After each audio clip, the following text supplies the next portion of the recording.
Hello everybody, this is Tushar sir here and today we are going to discuss Evans Tries an O-Level by Colin Dexter. The theme of this story is condemn the crime and not the criminal, because criminal may be the product of the circumstances. He may not be altogether evil or just inborn evil. It might be due to certain circumstances that he turns towards committing crime or certain such things. So that is the one point. And the other is between crime and punishment, it is always the battle of wits, because one who is witty, one who is clever, he can go scot-free even after committing the crime. And here in the story, the same thing happens. Evans, who commits crime 4 times, thrice he had already committed, he got into the jail, and fourth time again he just went out of jail, he escaped that imprisonment or the prison. So it was all due to what his wit, his clever attitude. He was that clever that he could, we can say, befool the prison authorities, and he escaped. So first, let me clear why this title and what is specific about this title. So here Evans is the character in the story, the main character. Around him the story revolves. And then this O-Level is a course in German language. He is trying, or he is attempting that. He wants certain academic qualification, a degree, and he is preparing for that in the prison itself. So that is Evans Tries an O-Level. Now the thing is, he has already, as I told you, he has already escaped thrice from jail, and it is his fourth term. He is again in the jail. Now the concern is whether he would try and escape it again, whether he would try to run out of the jail again the fourth time or not. The story hinges upon this point, and that is what we have to know, whether he tried or not and what happened then. So before that, we must know the characters here in the story. So there are certain characters. One is the secretary of the examination board. Then we have the governor of HM Prison, Oxford. Then we have the Stuart McLeary, Reverend S. McLeary. The full name is Reverend Stuart McLeary, one who is the invigilator. Then we have Evans, of course, James Roderick Evans, that is his full name. We have Detective Superintendent Carter. We have Chief Inspector Bell. We have Jackson and Stephens, who are prison officers. Jackson was a senior prison officer and Stephens was the junior prison officer.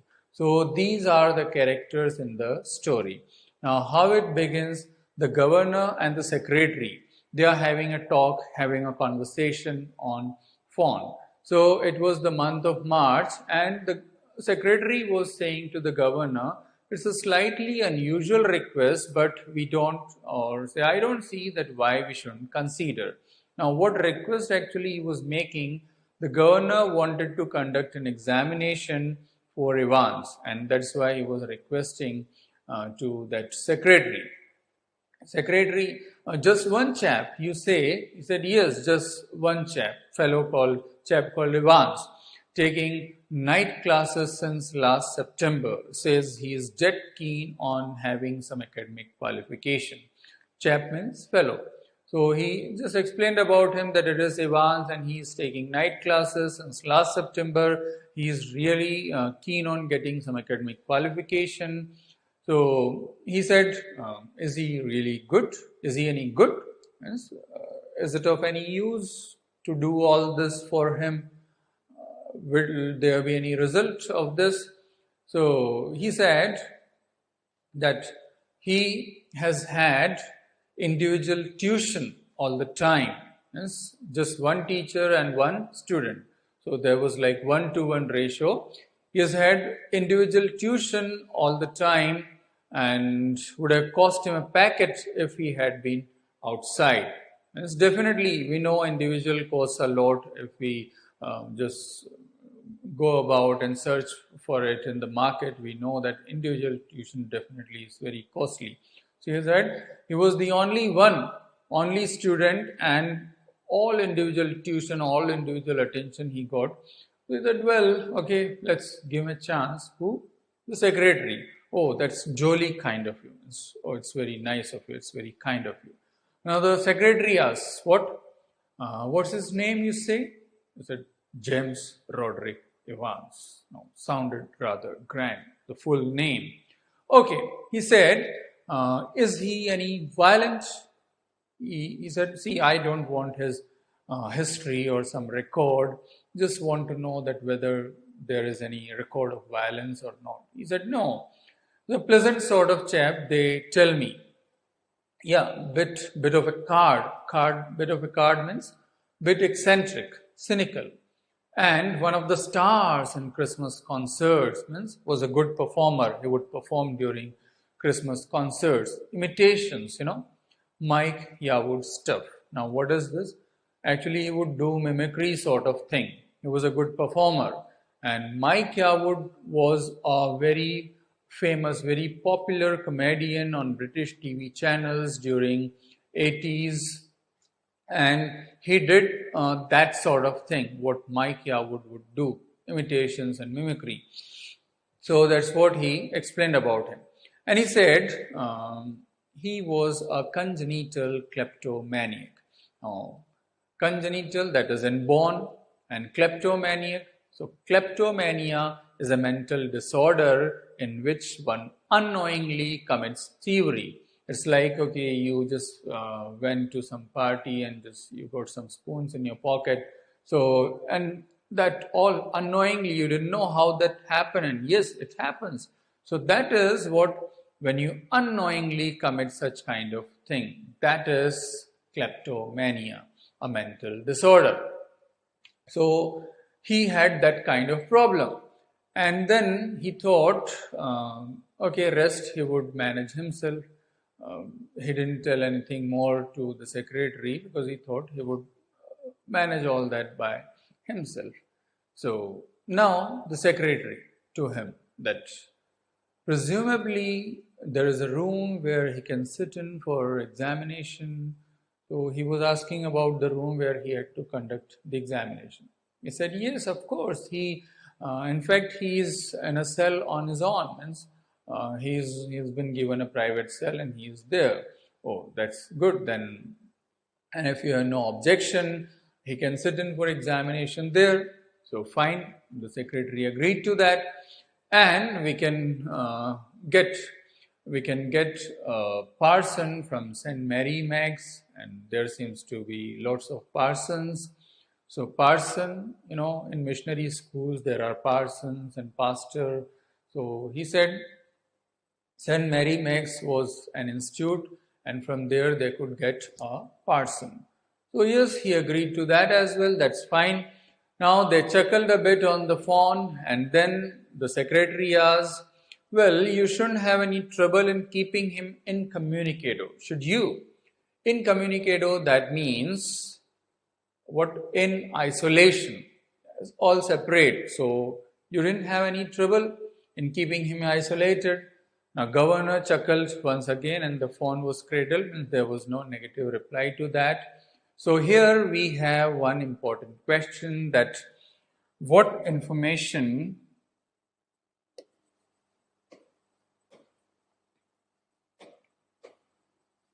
did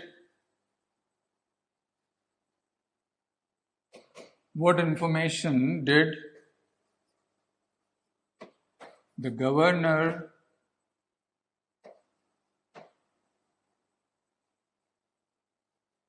supply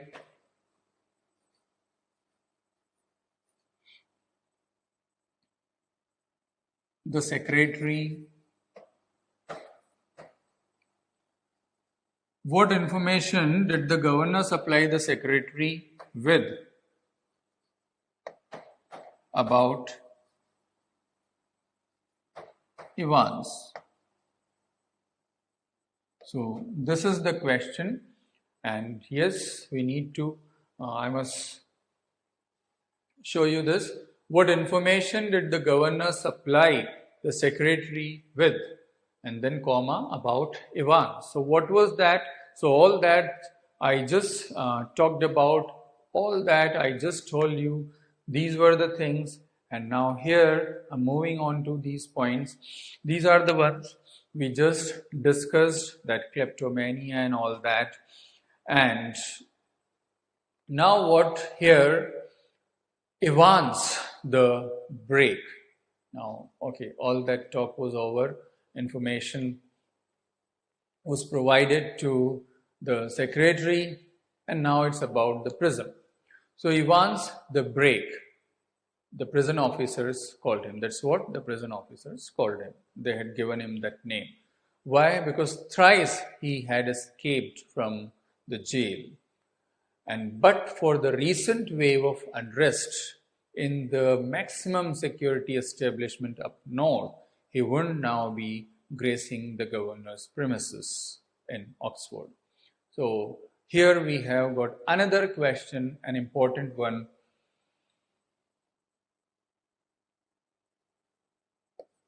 And that is, why was Ivan's brought to the Oxford? Why was Ivan's brought to the Oxford prison? So why was it? What was the reason? So as I said, a wave of unrest means there was something, some restlessness that something could happen, some escapade or something like that. And it was a safety measure that they had adopted or followed. And so as Ivan's already escaped, he had already escaped thrice, so there was a chance that this time again he could do some sort of thing. And that was the reason that he was brought to the governor's prison, HM Prison, Oxford.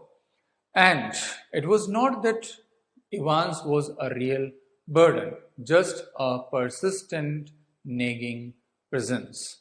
So persistent nagging presence means his presence was actually irritable. And governor himself was trying to make sure this time that he would not be disgracing them this time. And moreover, there was a slight possibility. What? There was a slight possibility that Ivan's was genuinely interested in German O-level, that exam. And yes, just a slight possibility, very slight possibility. It means, now you might get this, you might understand that he has repeated slight, very slight, very slight. It means the possibility was very less. Okay, now 8:30 p.m. Monday, 7 June, Ivan's German teacher shook him by the hand just across the wing in the recreational block, we can say. So he just shook him by the hand in the yard. And what he said, "Guten Glück, Ivan's." No, pardon. He didn't understand or hear. And he said, I said, good luck for your exam. So, thank you, sir. I mean, Dank schon, thank you very much. That's what it meant. So, actually, he was going to appear in a German examination and he couldn't understand good luck in German. So, later on, of course, he replied to that, Dank schon, that is, thank you very much. Teacher said, you haven't Kate in hell's chance of getting through. What does that mean? That there is no chance of you passing that exam, you clearing that exam. So he said, I may surprise everybody. So now here what happens, the following morning, 8:30, Ivan's had a visitor, in fact, two visitors. Now, who were the visitors? Here I should make that point.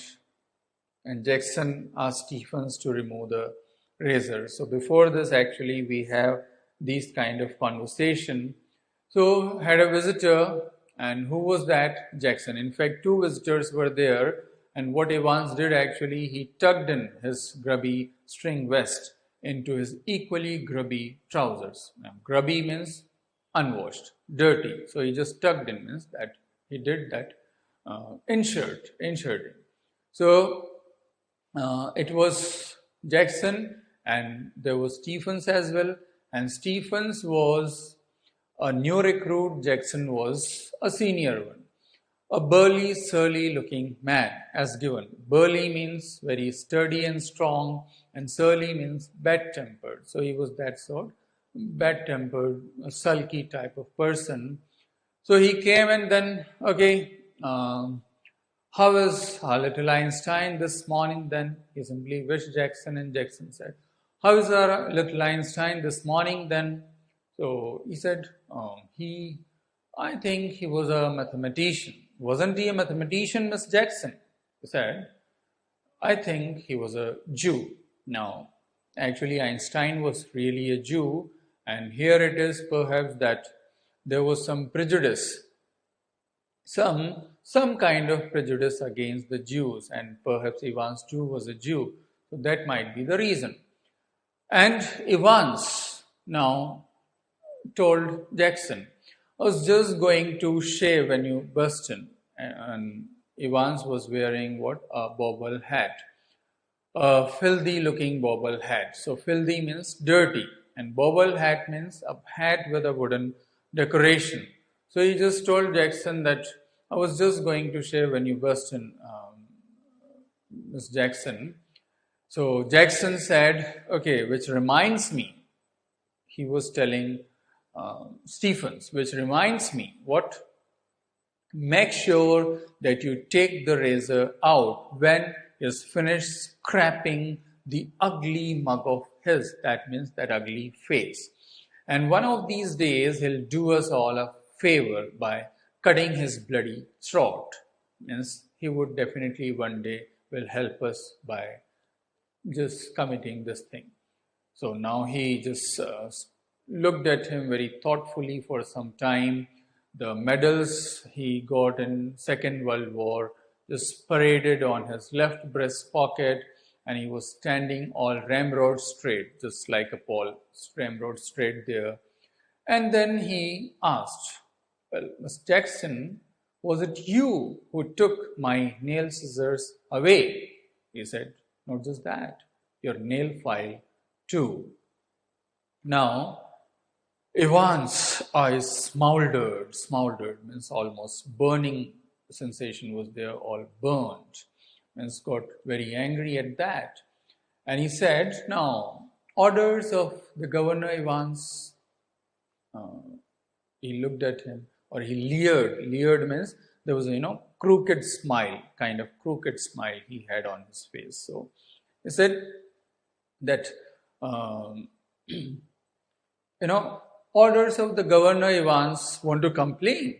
So Evans just shrugged his shoulders, like this, moving his shoulders up like this.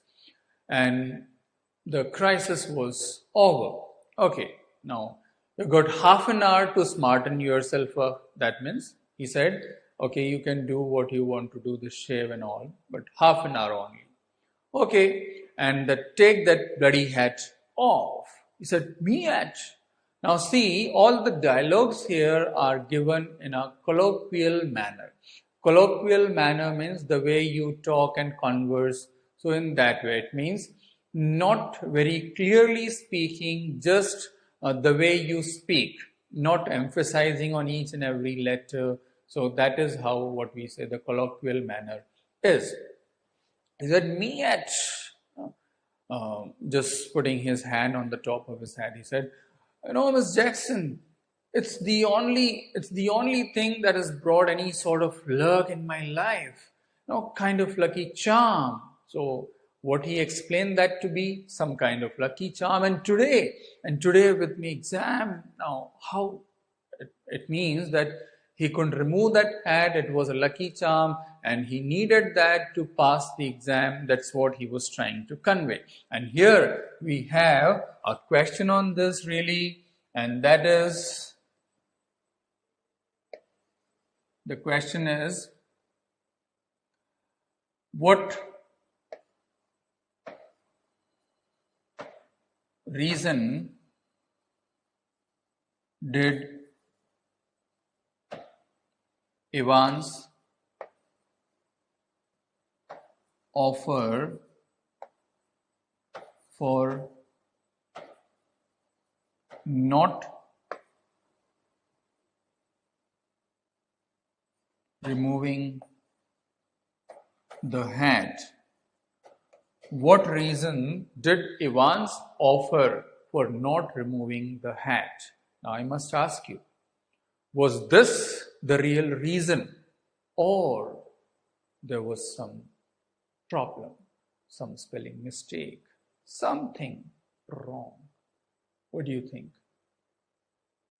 So buried somewhere in Jackson was a tiny core of compassion, and he knew it. Means there was some soft corner for Evans in Jackson's heart, and Evans knew it.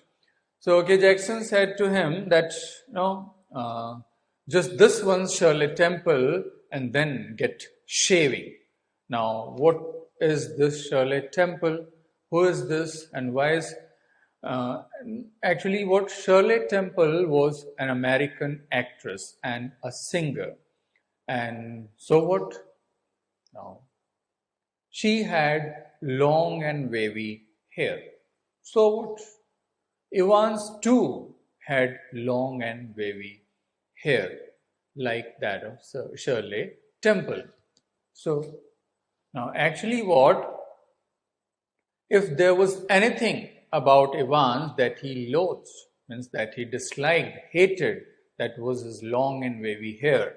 And so he said, just this one Shirley, he was addressing him as Shirley Temple, that just this one Shirley Temple and then get shaving. Means he wanted him to shave that hair, cut those hair.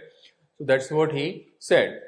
And okay, he had to agree for that. Fine. Now at 8:45, the same morning, Reverend S., that means Stuart McCleary, left his flat in the broad street and stepped on towards Carfax.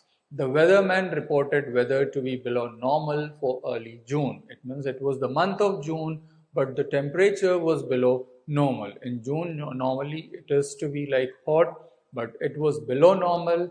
And then there was a steady drizzle, but he was wearing a clerical dress. So the long black clerical coat and the hat, the shallow crowned hat, provided a welcome protection from the steady drizzle. There was that drizzling, soft showers, continuous, but the dress provided protection. And then that rain spattered the thick lenses of his spectacles, and he was carrying a suitcase.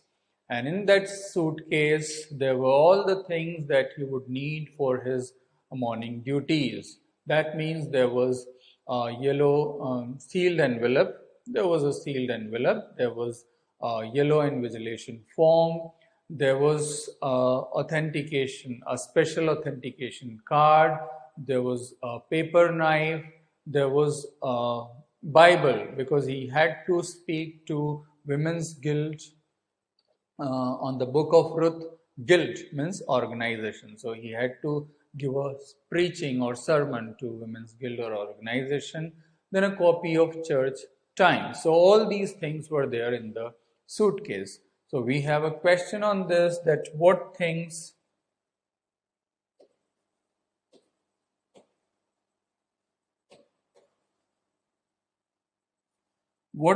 did McCleary carry in his suitcase? What things did McCleary carry in his suitcase? So, what were the things? So, these were the things we just mentioned. Now, what after that? I said it was 8:45. Now, later on, what happened? That Stephens. Stephens brought in 2 chairs, arranged them opposite each other. Then then later he brought 2 tables, same, arranged opposite each other. And Evans was leathering his face. He had to shave, he was leathering his face. Now Jackson put in a brief appearance and he said, "Behave yourself, lady." He just, okay, behave yourself and all that. Okay, he nodded, and then there were some pin-ups. He was pointing to that actually. He said, "These off." Okay, so pin-ups means some posters. So they were there on the walls or so. He said, so Ivan said, "Yeah, I was going to take them down anyway. Means I was going to remove. A minister, isn't he? The chap, the fellow is coming to sit in for he was asking about the invigilator. So the invigilator who was coming for the exam, so wasn't he a minister? That's what he's saying. Now, minister doesn't mean some political personality is coming for invigilator, not at all. Minister has another meaning. There are different meanings of this word. So minister means a parson, a pastor, a chaplain. So here he is talking of that one who is coming to invigilate, wasn't he a parson? He said, "How do you get to know?" He said, "I had to sign some forms and stuff, some papers, and I couldn't help." And he had to do that, and he saw that. So, okay, yes, it was so. And then Evans drew the razor down on his cheek, and that left a neat swath on his cheek. Now, swath means a clear strip was there, could be seen when he brought down the razor on his cheeks as he was shaving. And he said, "Can I ask you something, Mr. Jackson?" That, yes, okay. He said, "Why they have to bug me here in this cell?" He just pointed towards the corner of the door above the door. Now, actually, he had noticed something there. And what was that? They had put a microphone, which he had noticed. And that's why he was asking why they have to trouble me here in this cell. So Jackson, yeah, not a very neat job. He conceded, that is, agreed. Now, he said, "No, they aren't thinking that I'm going try. Honestly, they aren't thinking, they don't think that I'm going to try anything on, aren't they?" He said, "They are taking no chances, Evans. After all, it's you, that nobody in his senses would take any chance with you." So, of course, he was a 3 times, a person who had escaped from jail. So who would take any risk? So that's what he is saying, that taking no chances. He said, "Who is going to listen?" "It's the governor himself, I'll tell you, lady. It's the governor himself. He doesn't trust you a bloody inch. And nor do I. I'll be watching you like a hawk, like a hawk. So keep your nose clean." So it doesn't mean that he has to clean the nose, right? He said, "Be alert, be cautious." Okay, fine. The number 2 handkerchief was lying on the bunk, that means the bed there, a white linen. And while going, he said, "Yeah, one more thing." "What's that?" "Yeah, what's that?" He said, "Good luck, old son." Okay, that after all, it was his exam. And so before going, he just wished him good luck. Now it's time for McCleary to arrive, and in the little lodge just inside the prison's main gates, McCleary, the Reverend Stuart McCleary, signed his name neatly in the visitor's book. And thence, from there, he just walked side by side with a silent prison officer, and from there he was handed over to Jackson. Now Jackson greeted him, and then he was taken by Jackson to McCleary, he was handed over to Stephens. He was handed over to Stephens keeping. Now, he asked Stephens, "What, get the razor?" He nodded. Yes. Okay. Means he was asking about that he has removed the razor from his cell or not. And now it was, he said that keep your eyes skinned. That means be alert, be cautious, be vigilant. He nodded again. Okay. Now Stephens took or accompanied McCleary with him, and his feet clanging up the stairs, like they were moving up the stairs, so that clanging sound was there. And then he reached that Ivan's cell, and reaching there, he opened the peephole and just peeped through that peephole and said, "That's him, sir." So Evans was there.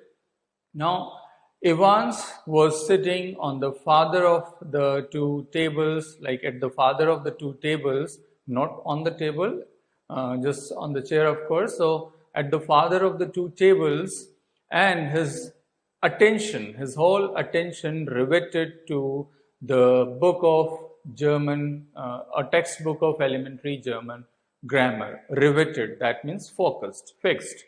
So after all, it was his exam, so he was studying very sincerely, and then, okay, the attention was all perfectly there.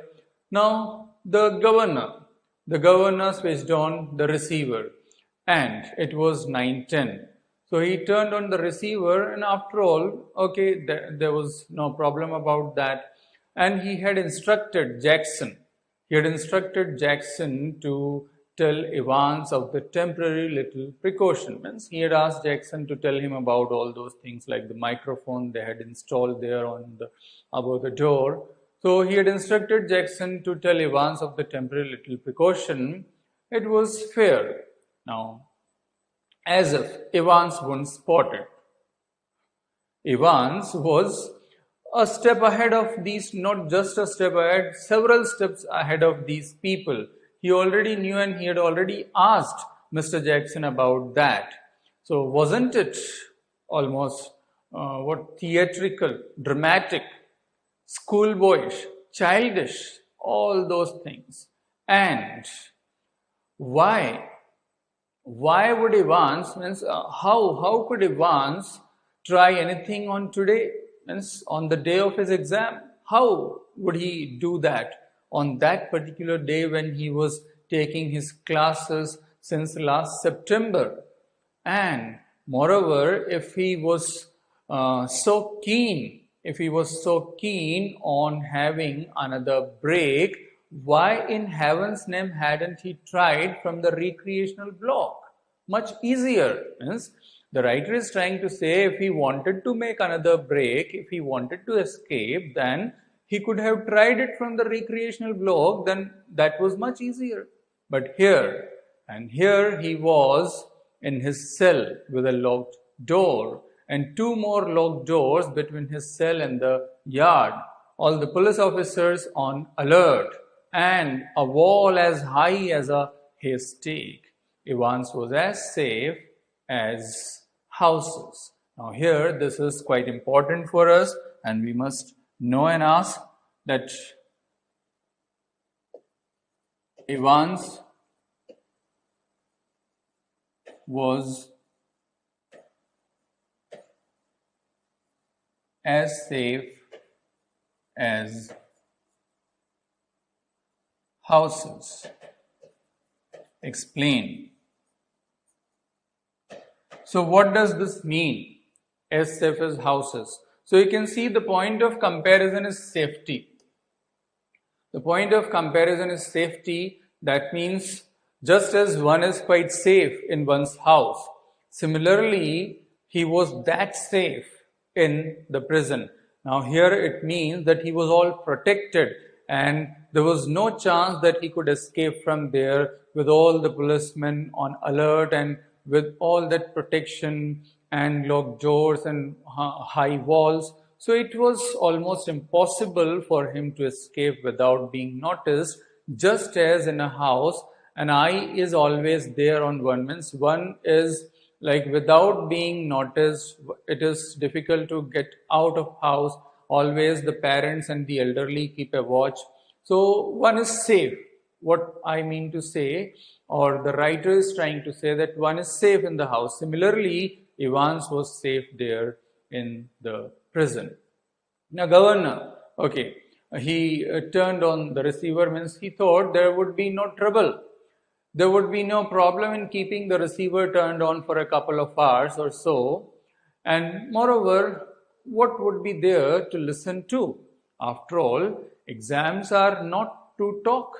And moreover, the invigilator's responsibility or duty is to ensure what? Maximum silence. His duty, of course, is to ensure maximum silence or strictest silence during the examination. That is the job of the invigilator. But that little nagging doubt, though all was fine, the instructor had, or the invigilator was there. Jackson had already told Evans all was fine, but that little nagging doubt, yes, that governor, in his mind something was going on, that might Evans try to take advantage of McCleary, get him to smuggle in some chisel or rope ladder or something like that, a knife perhaps. What if he did anything like that? And so it was all very well that he had that doubt that Evans was that clever, so he could use McCleary for any such thing, to smuggle in a rope ladder, chisel. You know that a mason uses that tool, a sculptor uses that tool. So rope ladder, you might know and you might have seen. So what if he had done so? So it was all very well getting rid of all the potential weapon that Evans could have used. But what about McCleary? That was all fine, because Jackson had already been told to check the cell and to remove if there is anything suspicious, anything doubtful he finds there. But what about McCleary? What if quite unwittingly, like not deliberately, just unknowingly, by chance, he himself brought something with him? And what if a paper knife or a jackknife perhaps? And what if Evans held him hostage with that, like, do what I say, something like that? What if? So he, thinking of all that, he reached for the phone. And Jackson, then he told all that to Jackson. And then Jackson actually went there and called them out. He called, can you come outside a minute, sir? He asked McCleary out. You too, Stephens. Okay, both were out. Now he explained governor's worries. He explained that what he thinks. Okay. The invigilator, McCleary, came out and he held out his arms at the shoulder level like this. Okay, he checked and he frisked his clothes and coat and all that, means he searched. And then he found something hard. He said, something hard here, sir? He said, my reading glasses. He said, actually, it was the glasses that. So, okay, he pointed out to the case there, the case of spectacles. Okay, fine. Then he took the suitcase and thumb flicked the cages. Means he opened it like this, thumb flicked the cages. And then took each envelope and just checked that, passed his hand along the surface of each envelope in turn, one by one. Then he took the Holy Writ and riffled cursorily. Riffled means he just turned over the pages in a fast manner, just as we do. So he riffled cursorily through the few pages of Holy Writ. shook that church chimes vaguely. Okay, all right, so far, no problem at all. But there was one object, just one. There was one object in his possession, in his keeping, that which was puzzling him sorely. He was really quite puzzled about that. And what was that? There was a semi-inflated rubber ring of the size that a boy with a waist of 12 inches could get through. So he, sort of in a joking manner, what are you thinking of going for a swim, sir? He just asked that invigilator. Are you thinking of going for a swim, sir? Now, this made him really irritated. The hitherto amiable demeanor of that invigilator was ruffled by the tasteless pleasantry. Hitherto means so far, amiable means pleasant, demeanor means mood, behavior, ruffled that is upset, tasteless that is insipid, trivial, pleasantry means joke. So he was really upset by that joke, and he said, okay, if you want to know, then okay, I'll tell you. I suffer from hemorrhoids, that is piles. And when I sit for any length of time, so actually he was trying to tell him that I suffer from piles, and so when I sit for a long time, I need some support, and that's why I keep this. So that was the reason he offered. And here we have a question on this, that what reason did the invigilator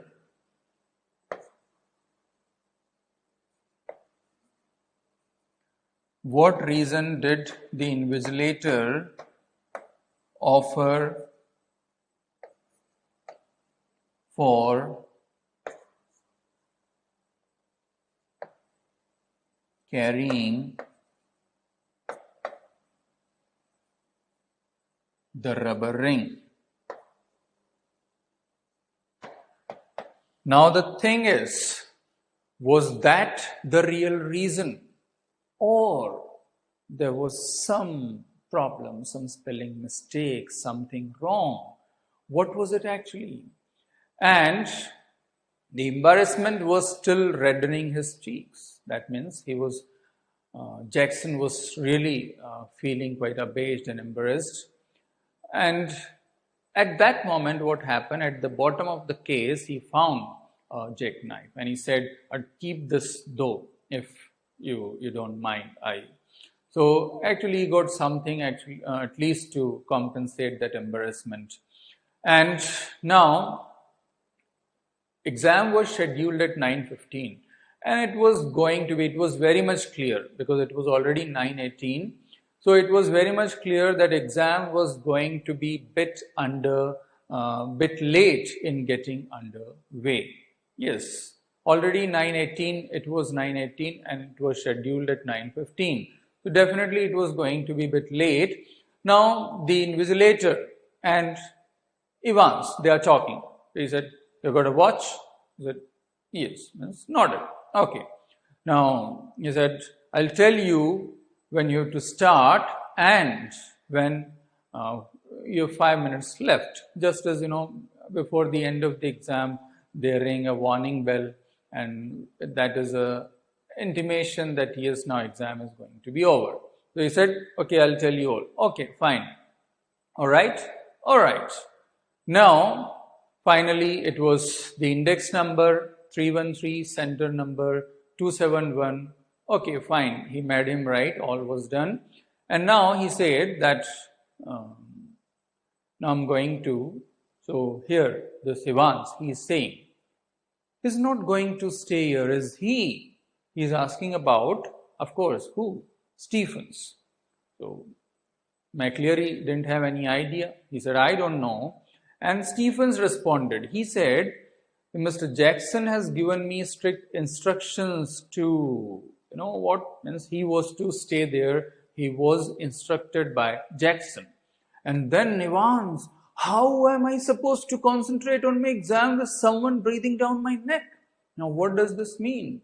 That, okay, if you are here, if you will stay here, then how will I concentrate on my exam? Like someone just on standing here and just watching everything. So how will I concentrate on my exam? So that's what his logic was. But actually, it was something else, perhaps. And he didn't want Stephens to be there. So governor heard this because microphone was there. So governor heard this and he said, okay, get Stephens out of the cell, Jackson. So here, of course, we are on this rubber ring and all these things. And Evans complains of Stephens' presence. And governor asks Jackson to get Stephens out of the cell. So these are the things we are talking of. So he asked Jackson to just take Stephens out of the cell. Okay, fine, he said, as you wish. And as ordered, Stephens was asked to come out of the cell. Now what? It was 9:20 when exam started. At 9:40, there was great calm and governor got a call. And who was that? Assistant Secretary with special responsibility for modern languages wanted to speak to the governor. Okay, governor and the secretary talked and he asked, the examination has already started. So he said, yeah, quarter of an hour ago. Means, yes, it started quarter of an hour ago. That means 9:25 because he's making the call at 9:40 and he said quarter of an hour ago. That means 9:25. Fine. Now he said there was a correction slip which some fool has forgotten to place into the examination package. Now, could the governor please? So what the secretary wanted, that some correction slip was not placed in the package, and so he wanted to make some correction. He wanted to do that. Wanted to talk to the invigilator, or so he said that could the so governor, oh yes, of course. Hold the line a minute, please. I'll put you straight through to Mr. Jackson in D Wing. So he was ready to connect the phone call to Mr. Jackson in D Wing, and then what? Here comes the problem. Was this the thing? Was this the thing that the governor had feared? Was the phone call a fake one? Was it some signal, a secret message? What was that? Governor had some doubts. And yes, the governor could check on that. And he did. He at once dialed the number of the examination board, examination department. And yes, what happened? He heard the staccato bleep of the line engaged, just as when you hear when the line is engaged. So that sound, ton, ton, something like that of line engaged, he heard that staccato bleep. But then the line was engaged, wasn't it? Not very intelligent. That, now what does that mean? Yes, of course, that governor tried. The line was engaged. But that doesn't mean that the call was being made to the prison, to Jackson. That doesn't make it sure. It could be somewhere else as well. But how to know that? So that's why not very intelligent. He made a call, line was engaged, but what was it and how was it? He couldn't know and he couldn't understand. So now what? Then he heard, and after some time he heard the whisperings in the cell. So what were the whisperings? McCleary, invigilator, was talking to Evans that what will you stop writing for a wee while? That means short while, V while, short while. The candidates offering German 0211 should note the following correction. So there was the correction, as the phone call was there, he had been instructed, and that correction was to be made. So that on page 3, line 15, the fourth word should read goldenen and not goldene. And so the whole phrase should read zum goldenen Löwen. So that was the correction, that the whole phrase was to be corrected, and it was zum goldenen Löwen and not zum goldene Löwen. The governor listened and smiled. He had taken German in the 6th form himself. Sixth form, that is 6th class. So he had studied and he knew all about the agreements of adjectives. And that invigilator also, perhaps, because by the sound of things it seemed that his pronunciation was most impressive. So it seemed he too knew about German, he too knew. But what about Evans? What about Evans? That perhaps he didn't know what an adjective was. Means those who were not appearing in any exam, they knew very well about German, but Evans, who was to appear in the exam, perhaps he didn't know anything about German. He had no idea of all that.